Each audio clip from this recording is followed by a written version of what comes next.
Barang siapa yang melihat dari amirnya sesuatu yang tidak ia sukai, dan kita tidak boleh membenci seseorang kecuali karena kemaksiatan. Jika dia melihat sesuatu yang tidak ia sukai dari amirnya, ini mencakup perkara agama dan urusan dunia. Seandainya kemungkaran yang dia lakukan yang tidak kita sukai tersebut adalah perkara agama, apalagi urusan dunia yang hukum asalnya adalah kehalalan, maka hendaknya dia bersabar. Karena kapan dia keluar dari pimpinannya tersebut sejengkal saja, kemudian dia mati, maka matinya dia mati jahiliyah. Ketika hadis yang seperti ini disampaikan, langsung meledak Indonesia. Antek-antek Yahudi katanya, pendukung kezaliman, juru bicara istana, pemecah belah umat Islam. Subhanallah. Padahal menurut kaidah salaf, persatuan itu adalah tatkala kaum muslimin bersatu untuk bersabar di bawah penguasa yang zalim. Sekarang justru persatuan itu ada di jalan yang mengajak untuk memberontak kepada penguasa. Yang tidak berada di jalan itu dikatakan pemecah belah umat.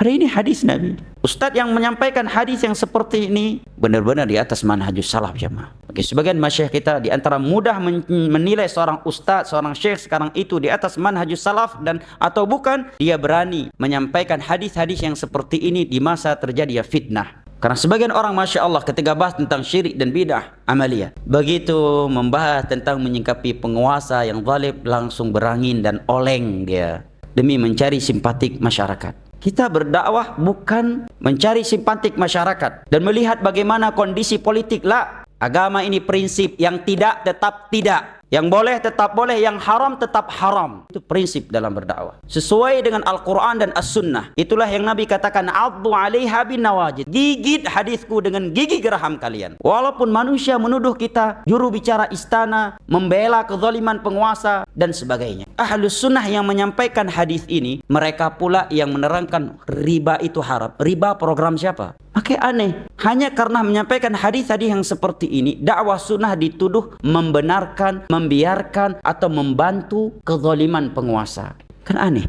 Nah, ketika negara sedang goyang seperti ini jamaah, kita Ahlus Sunnah jangan pernah goncang akidah dan prinsip kita. Ingat hadis Nabi, addu 'alaiha bin nawajid, gigit hadis-hadisku dengan gigi geraham kalian. Walaupun 99% manusia sudah melakukan aksi pemberontakan, Ahlus Sunnah tetap tidak akan melakukannya, karena Nabi yang melarangnya. Walaupun mereka dituduh sebagai antek-antek, membiarkan kezaliman dan sebagainya. Kenapa? Nabi katakan, isbiru hatta talqauni 'alal haqq. Bersabar kalian di atas itu semuanya sampai kalian bertemu denganku di dalam telagaku.